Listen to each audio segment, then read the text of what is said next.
Hello, I haven't made Bates videos for a while. I want to try and start again, and this time I'm going to focus more on my own personal experience, and I'm going to try and answer the charges which are held against Dr. Bates and people who do Bates method, who try to teach Bates method, etc. Somebody recently referred me to the work of Jake Steiner. He's made a lot of videos on YouTube. He's also developed a whole system for improving myopia.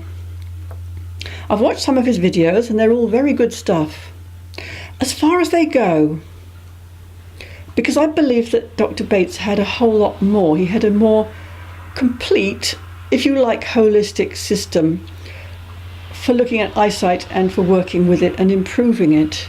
And not just for myopia, but for all kinds of eyesight problems. Now, obviously there are some medical things you can't cure, but most eyesight problems have an element of maltreatment, misuse of the eyes, which comes about by the way we live our lives. And if you use his methods, you can alleviate some of this.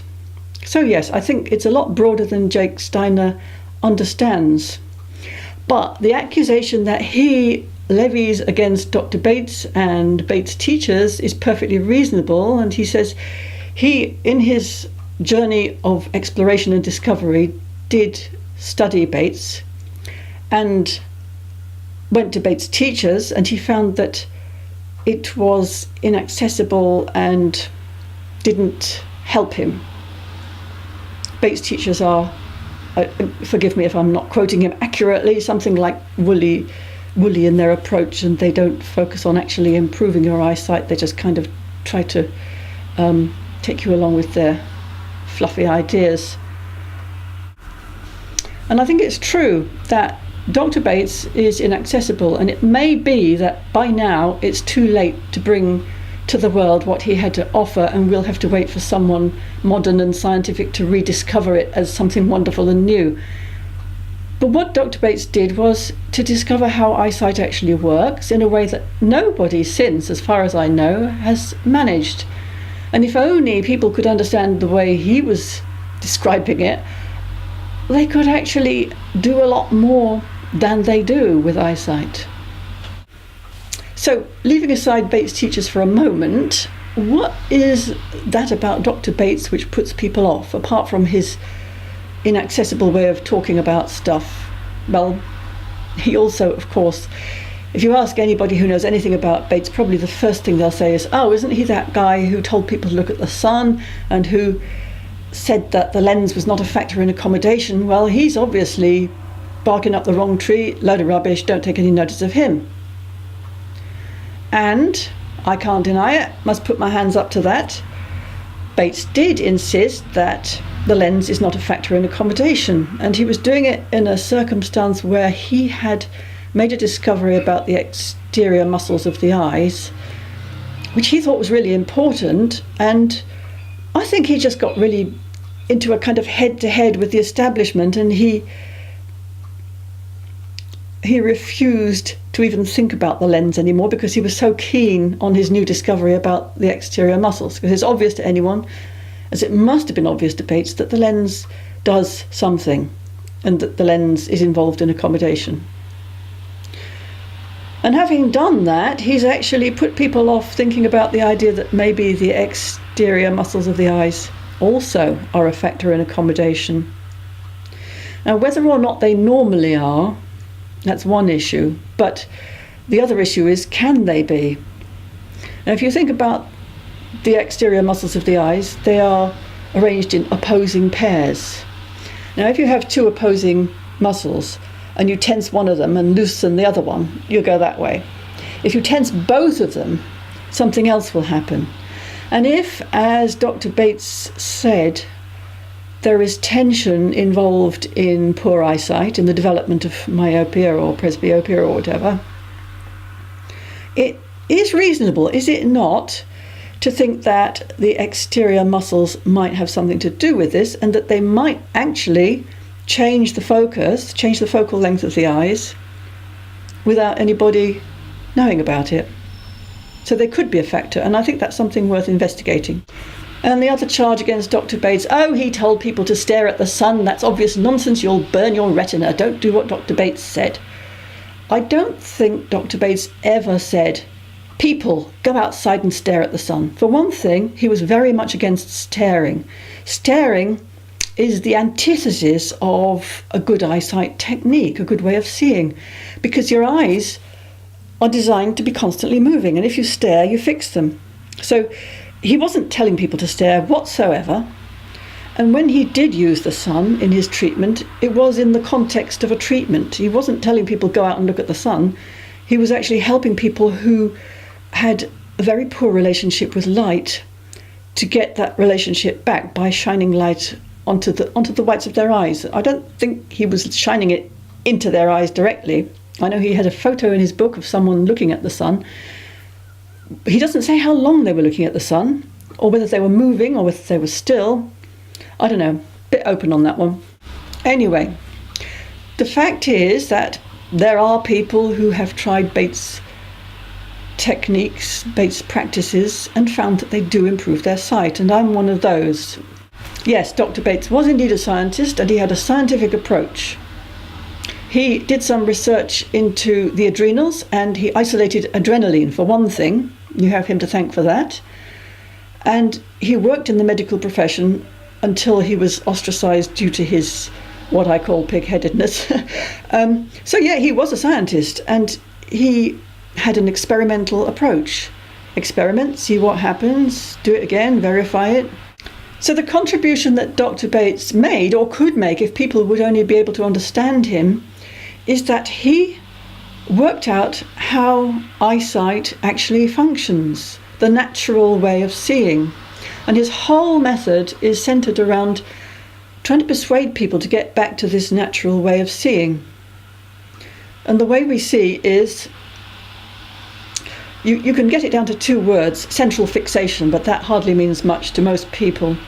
And central fixation is a physiological thing within your eye. So you've got your retina at the back of your eye, and you've got two different kinds of receptor cells in that retina. You've got your rods and your cones, and they're arranged in a pattern. So you've got your cones, the ones that see with sharp focus, more concentrated in the middle, in the macula, and then you've got more rods around the outside.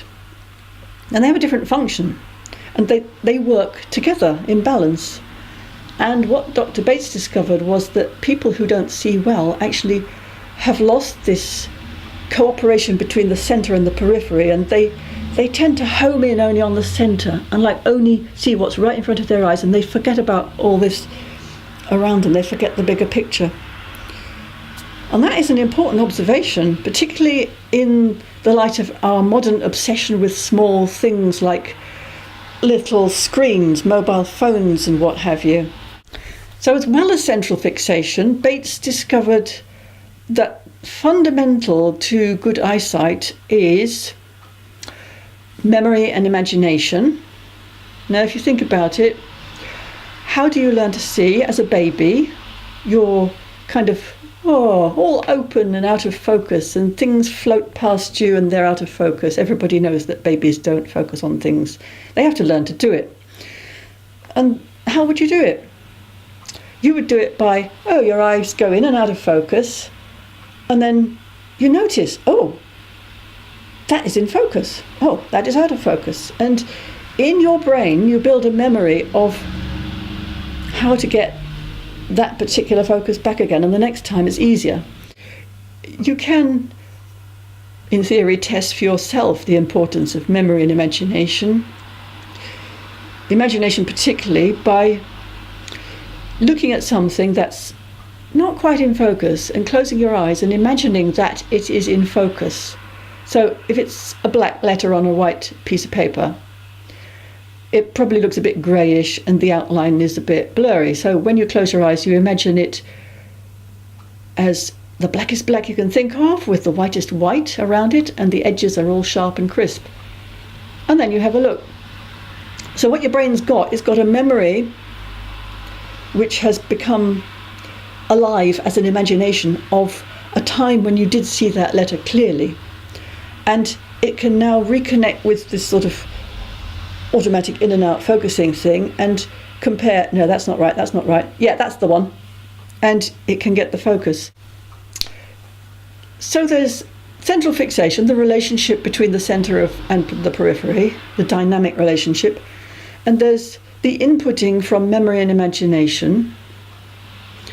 And then there's the perception of movement, and this is really important. This is what is behind those exercises where you do the swinging or the swaying or what have you.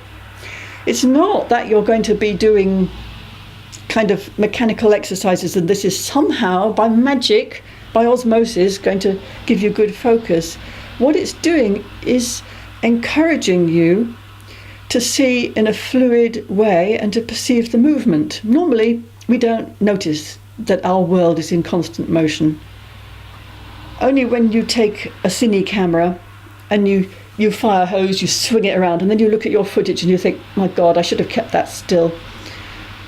Your eyes are doing this all the time and your brain is always making sense. It kind of ignores the movement, but in a way it has to be able to perceive that movement in the first place in order to ignore it. So those are the things that are fundamental to good eyesight, and all the practices that Dr. Bates devised and showed people how to do are designed to encourage these normal functions, to kind of give them a kick start. And this is the genius of Dr. Bates. This is the thing that you lose if you go to somebody like Jake Steiner, who has said to himself, oh yeah, palming, that doesn't work. It works momentarily, but then it goes away again. Well, yes, but palming helps in conjunction with everything else. You can't just take anything in isolation. And what Jake Steiner, as far as I can understand, is doing, he's telling people, move back a little bit each time, stretch your focus over time, over months. Practice daily, just increasing, getting a little bit more distance between you and the print that you're looking at until your eyeball shape actually changes, until it's the right shape for the focus. And that is in fact what Bates teachers generally do, but they do it in conjunction with the other practices which help you to get an idea of how clear focus is achieved. Because I can imagine that you might look at a letter and then move back and it goes out of focus. How do you get that relaxation and that fluidity and that ability to just change your eyeball shape a little bit and get it into focus at that new distance? Some people might be able to do it. Jake Steiner's clearly done it. But I just think that Bates' practices would help you to do it so much better. It is hard to, firstly, to understand, and secondly, to get across these concepts because people are so fixated on exercise, the mechanics of it. And it's not about the mechanics, it's about the perception. It's very much a psychological science and not a physical science. So when I started making my Bates videos all those years ago, I can't remember now, was it 2008 or something, and putting them on YouTube, I was trying to get clear in my head, how will I describe this? How do I understand this? What is actually going on? And I still think they're pretty good videos now. But what I want to do next is, I think it's really important that I demonstrate how my vision changes, how I can change it by doing Bates' method. I do think that I could get 20/20 if I put my mind to it, and I've said that I'm not really dedicated enough to do that. What I really need is motivation. I need someone to challenge me to say, go on then, Julia, put your money where your mouth is. Work on your eyesight and show that you can get 20/20.